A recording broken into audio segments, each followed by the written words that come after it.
Yo, Gabriel here.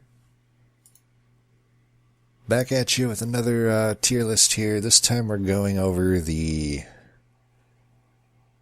oh so sorry clan known as Umbra's artifact list. Now this is going to be the toughest one for me to evaluate, and I don't know how useful. This has got to be the least useful one of these for me to do, but I did want to do it and tackle it the way that I think I want to tackle it, which is taking into context what your average run with Umbra involved is going to look like, in my opinion.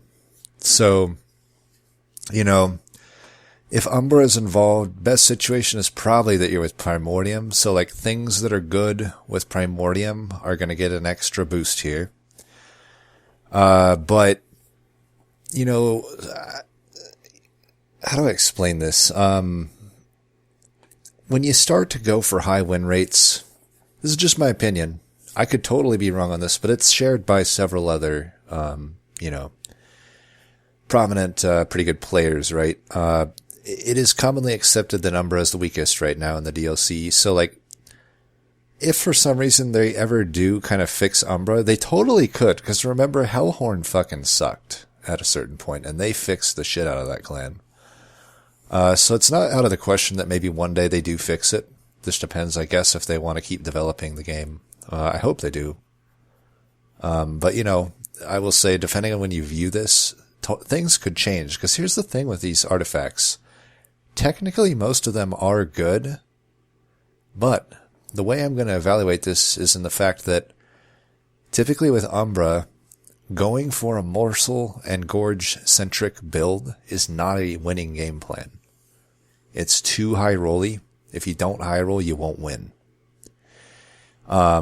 So for a lot of these, I'm taking that into factor. I mean, if they are really good for a morsel build, they'll still like get an okay rating, but it's not going to be that high. Cause to me, I'm going by like, it's funny cause Umbra isn't like win rate rise. It isn't actually my worst clan. Depending on which time range you look at least. So like if I go back to, this is back to March right now, I think. No,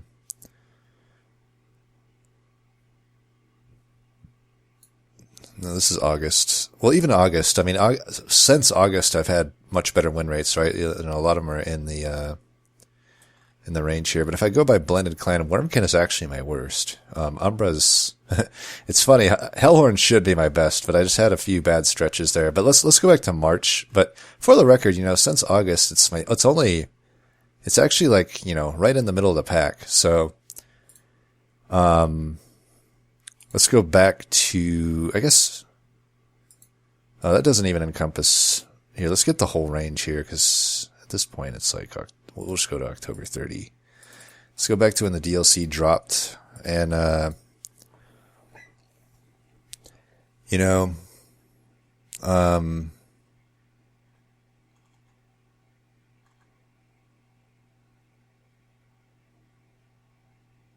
yeah, Stygian's actually my worst if you go back to March. Granted, that includes a pretty bad string of trying to learn Tethys Dregs and losing a lot with it, but yeah, I mean, I've had a lot of ups and downs over my time learning everything, but if I go back to March, when I was all over the place, Umbra's actually my third best clan. But the thing is, the way I've achieved this is by developing a strategy that basically ignores most of Umbra. I use the things that are strong with Umbra, which are their common tier cards, like, Space Prism, Prismal Dust, Ember Drain cards.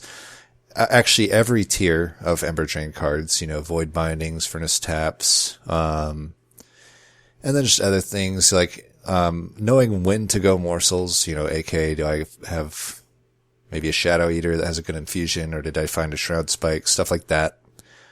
So on and so forth. Basically, the idea here is that, like, I've developed a way, in my opinion, it's not like a groundbreaking thing. I'm not the highest win rate player out there, but, I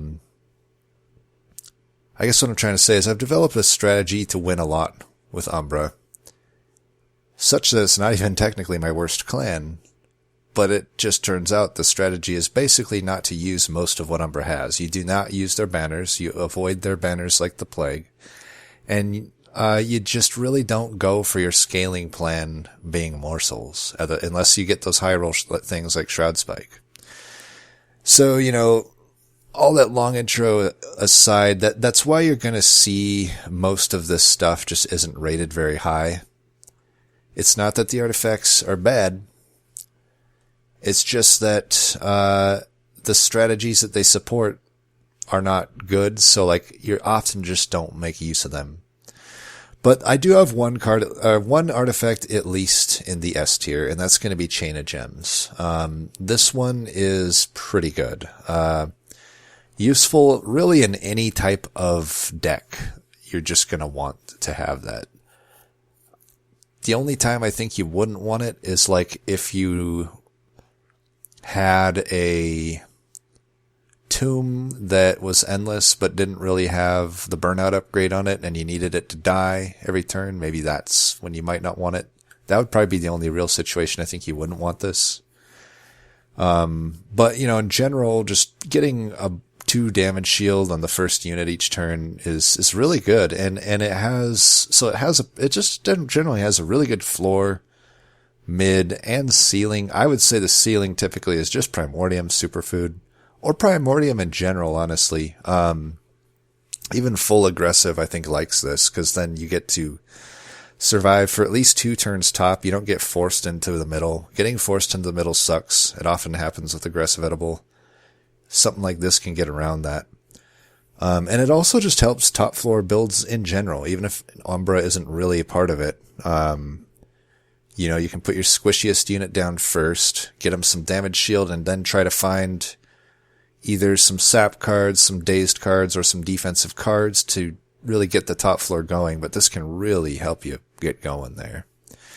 So it really just is always a pretty good artifact, very takeable, very value giving. It rarely just doesn't find value. I can't think of any time it doesn't find value, really. And that's the only one I'm putting in the S tier. There's 2 at the A tier. I suppose I should do this one first, even though I do think Mindjax is represented much more in my data. But what was I trying to say? What was this called? Refined Void or something? It's funny because, if I were to have a card, right? And the card said apply 2 damage shield and another one that said apply 2 lifesteal, I would definitely want the card that says apply 2 lifesteal.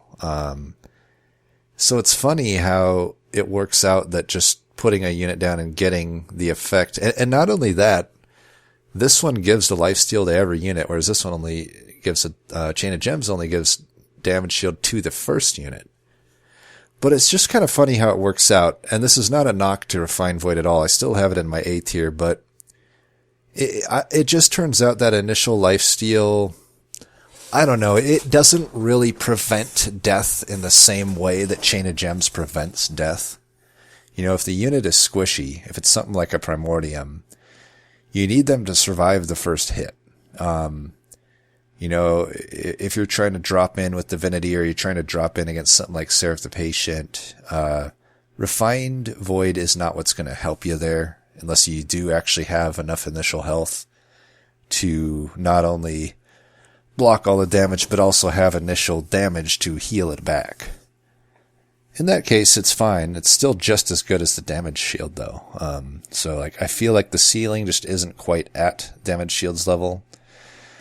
It also doesn't, if I use Primordium as an example, Superfood loves it about just the same as damage shield does. Maybe less, but still pretty good. But I think aggressive doesn't really benefit much from it. It's not going to let you go up top or anything. Whereas Chain of Gems does, as we've outlined. But yeah, it's pretty useful to get 2 lifesteal every time you play down a unit. So it's definitely not bad, but I don't know that the ceiling is necessarily that high. It's just kind of a helpful artifact to have. Very hard to just straight up skip this, right? you'd probably always take it. But often there's better stuff to take. And then Mind Jacks, this one's a tough one. It is definitely, it's funny because like data-wise, Chain of Gems is my most represented one for Umbra, but Mind Jacks is second, and then there is a bit of a drop-off down to the Rivine Void, which is in third. So like, you could maybe argue S tier for Mind Jacks, but I had it in B. It's hard for me to evaluate this one. It's definitely very useful and kind of a godsend on a lot of runs. I really hate setting up in the middle floor though. So it's like,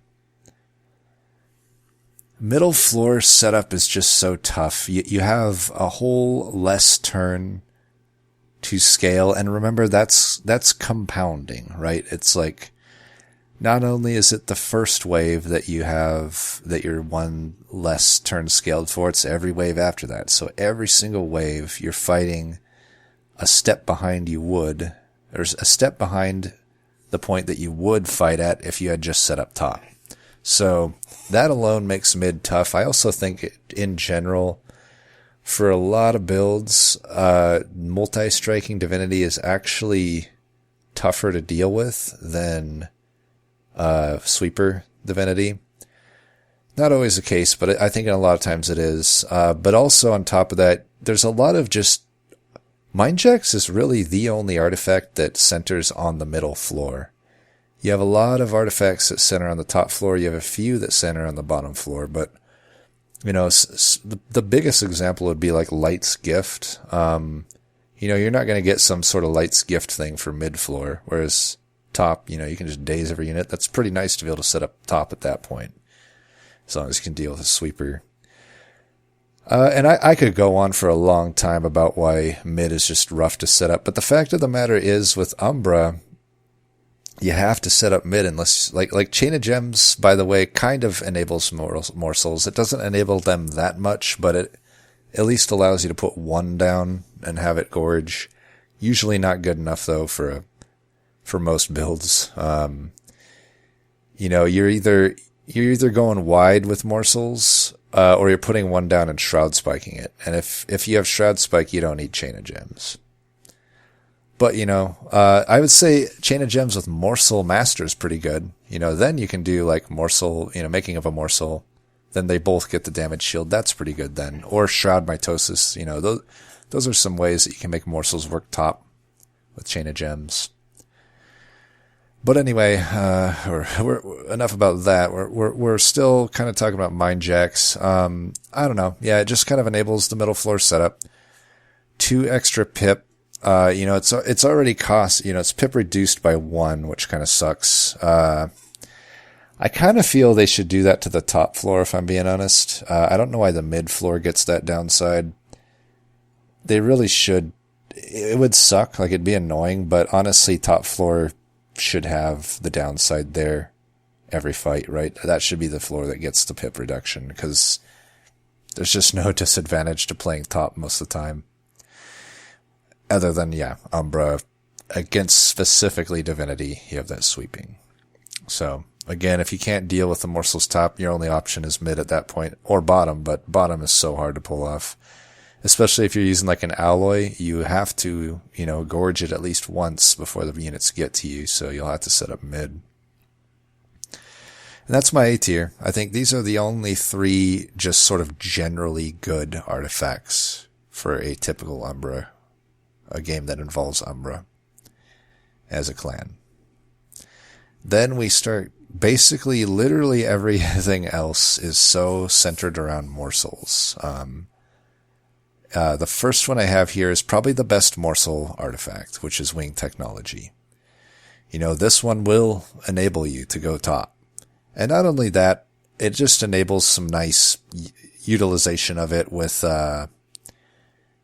chump blocking. You can use them as chump blockers a lot more effectively. It kind of hard counters like the stealth boss in Ring 5. Helps you with the plethora of spikes and sweepers that are present even outside of Divinity. It's gonna enable you to probably use Umbra. Even though I still think it's technically bad, because the thing about morsels is they don't scale that well outside of Shroud Spike. You know, compare morsel scaling to like rage scaling. The rage you get from an imp, you know, a fledgling imp.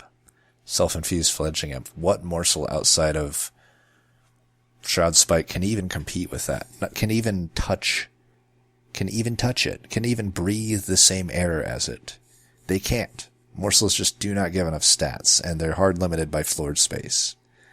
The only way to get around that is like, essentially Shroud Spike, you know, and Morsel Maid. Morsel Maid's the other way. Feast isn't even good enough, I would say. But, you know, whatever. It is what it is. I don't know what more there is to say about wing technology. It's just very good, and if you did get pigeonholed or cornered into a gorging type game plan, you are so happy to see winged technology. But the problem is I still have it in the B tier because, again, it's not represented that much in my data because, like I said, to win, you know, somewhat consistently with Umbra, you just don't go morsels, man. You don't. And then the other, I think, really good morsel card. This one I like more because it has a lot more general use. This is Mask of Penumbra. This is the one where you put a morsel down and it draws a card. This makes it so, you know, some of these decent, like Grovel is kind of an all-around good card, even if you don't have a Gorge build. You know, it gives you some damage shield, and then you just get some pretty good morsels to put down. And then, you know, if you have something like this, it now even turns that card into something that cycles itself. So, or just Shade Splitters and Plinks, you know, they start to cycle themselves. It's really good. I do kind of wish it gave you an Ember too, because if you look at most of the other artifacts that clans have like this, like the Queen's, whatever you call it, the one that when you play an imp, you draw a card and you gain an Ember. You know, that's usually what you're getting. So like, I do wish it kind of gave you more, but I don't know. I guess Awoken also doesn't get Ember with their drawing on heal one, but it's still pretty good. You know, being able to just put morsels down and have them draw. But again, it's, gonna be really good. It's gonna be really good in a morsel build because you are basically drawing every turn, and it's basically a draw upgrade, which is very good, right? But outside of that, it might draw you stuff here and there. And sometimes you know, if you're exiled Umbra especially, and you didn't add any extra morsel cards other than the Plinks, it can be absolutely useless for you. So definitely I wouldn't say it's in the A or S tier, even though it is very good in morsel builds. And that's the B tier. I think that these are typically either just they provide you a lot of value. These B tier ones provide you a lot of value in a morsel build and can provide you some value outside of a morsel build. But now everything beyond here is like even more specifically, very, very, very specifically geared toward morsel builds. So at the C tier, top of C tier, we have Shadowbox. It's a cool one. Like, it is cool when it kind of, you know, you see it go off. A lot of times it catches me by surprise.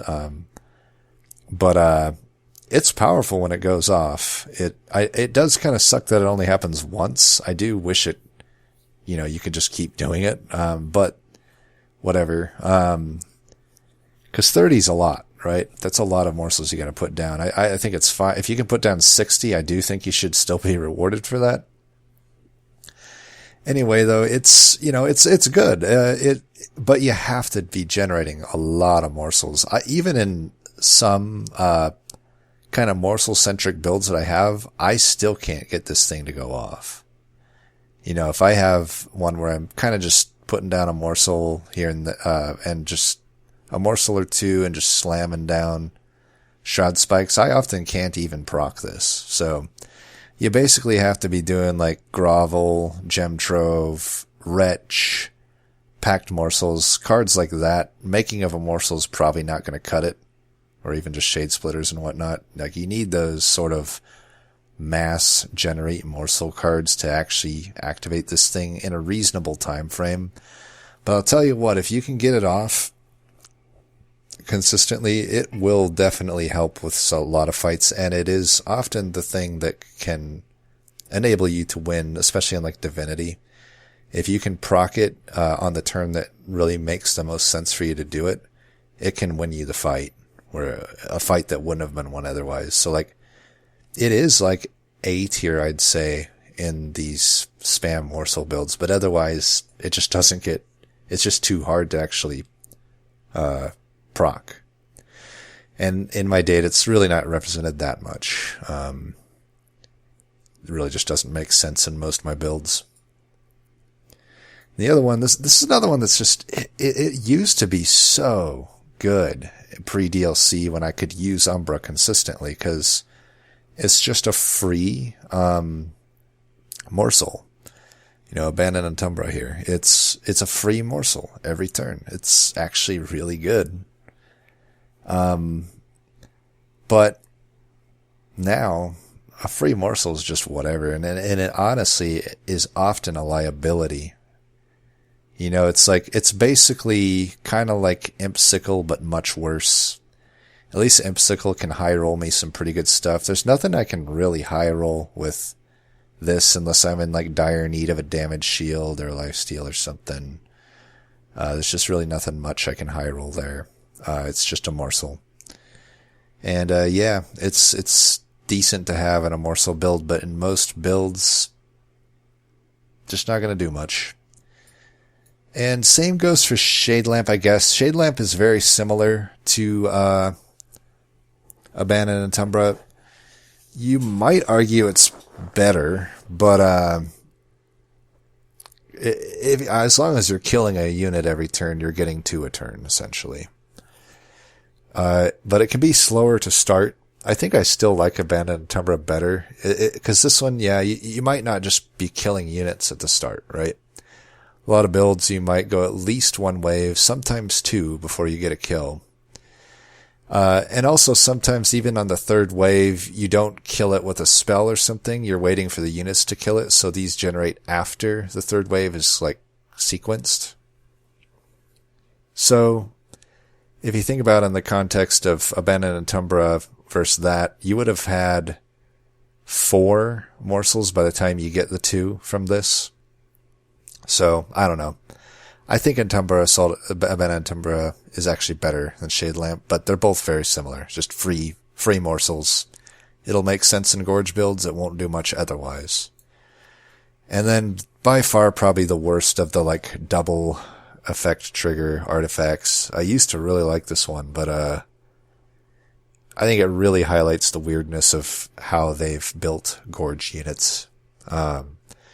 Because outside of Morsel Maid, outside of Gorge Penumbra, which sucks anyway, double gorging really doesn't have much benefit. Like, for instance, who cares if I'm stacking fuel on an alloy?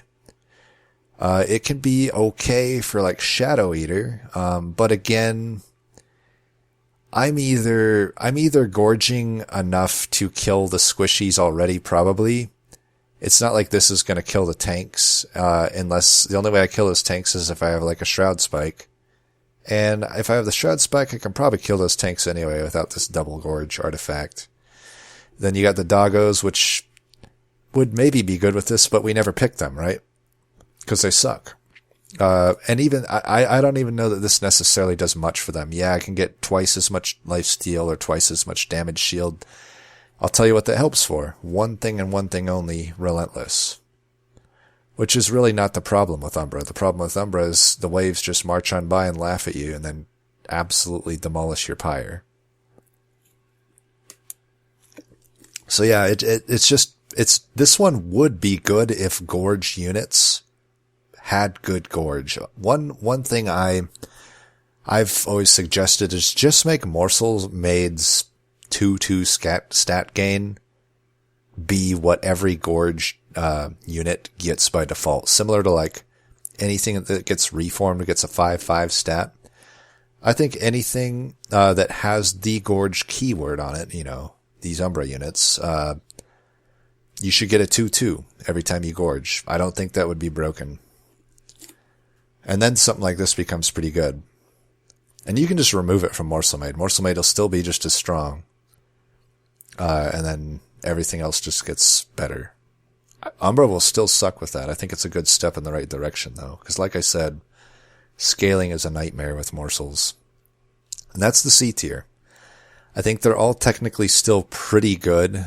And in a world where morsels actually work, pre-DLC even. Hey, I should also mention, if you don't play the DLC, these are actually up there. These are A to S tier. And that's, I guess, what I say there. If they fix morsels, these go up to A or S. But right now, I just can't give them anything higher than a C. I hardly ever pick them. They're very non-represented in my data. And now we get to the real bad artifacts. I think these are two of and possibly the two worst artifacts in the game. And this was true before in the DLC as well. These artifacts, they don't make any sense to me at all. So the first one I'm going to put down is Commemorative Spike. It's just so bad. It's a pip downgrade. Not only is it a pip downgrade, it's a pip downgrade that can steal a lot of your other artifacts' abilities. Like, it steals Chain of Gems. Like, you actually lose your first unit being summoned proc here, that first turn. So hopefully you weren't planning on using that for your Primordium, because it's fucked now. You can't use it. And any other of I can't talk. Any of those other where it's like your first summon or whatever, it just eats them. And like I said, it's a pip downgrade because now you got this morsel here. A lot of times you really like to plan out a game plan that has a champ and a banner unit that sort of just fit into the pip space of a floor. And this is like, now you can't do it turn one unless you have some way to clear the morsels out, either by instant gorge intrinsically or just shooting them or something. But my God, it's like you downgrade your pip for a 6/6 of stats. Mind you, at the end of the turn too.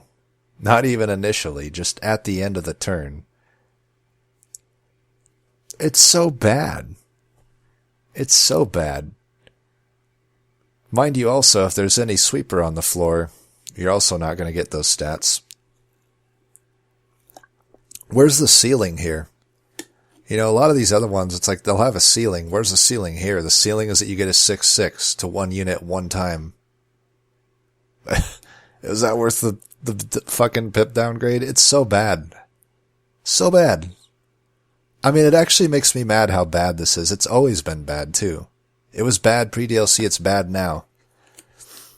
Here's my suggestion. Spike, it's a spike, right? And spikes, those are all X-cost cards, right? Umbra is the X-cost clan. Every other clan, their only X-cost card is their spike, other than Hellhorn, who also has Vent. That's it, though. Umbra is the X-cost clan. Rework this. Make it be the first Hell Pact. Just switch that one to this one. So this is now, X-cost cards get a +3. That would be a huge buff to Umbra to have them be the clan that has this. You're going to see it more often in Umbra. It's a nerf to the other clans, but all the other clans should be nerfed in comparison to Umbra. So it already buffs up Umbra. And first Hell Pact, let's just not even have this create a morsel miner bullcrap. Like, we're just gonna, I would say rework first Hell Pact to be something that actually makes sense to the flavor of what that thing is, which is, all of the clans, lore-wise, made this pact to work together. So like you could do any number of things. I don't have a good suggestion for first Hell Pact, but I would like to see something along the lines of like bringing in something from other clans outside of the current two being played. I think that would make sense. Like maybe like an additional banner appears, in your drafts or something, or like maybe at a certain set of rings that just gives you one extra choice, which is like a banner from an outside clan, something like that. It's neither here nor there, but something like that. Fact of the matter is, this artifact is so bad, and I don't know how you'd ever fix it. Making more morsels on the floor doesn't make sense. Putting a morsel on the floor every turn, I guess that could maybe make sense. That'd be the only other thing I could think of. Like, it just, similar to Morsel Maker, just adds a morsel maker, or a mining, whatever you call it, morsel miner every turn to like the back or something.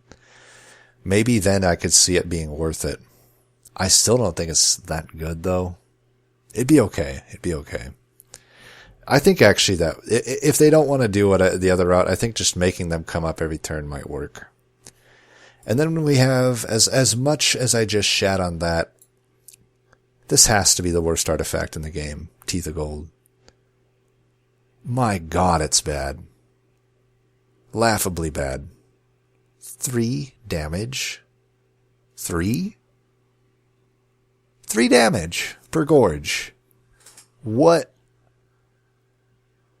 It's just, this has to be just for the memes, right? Of just being so laughably bad. I had suggested at one point that it should at least like give you 10 gold on Slay.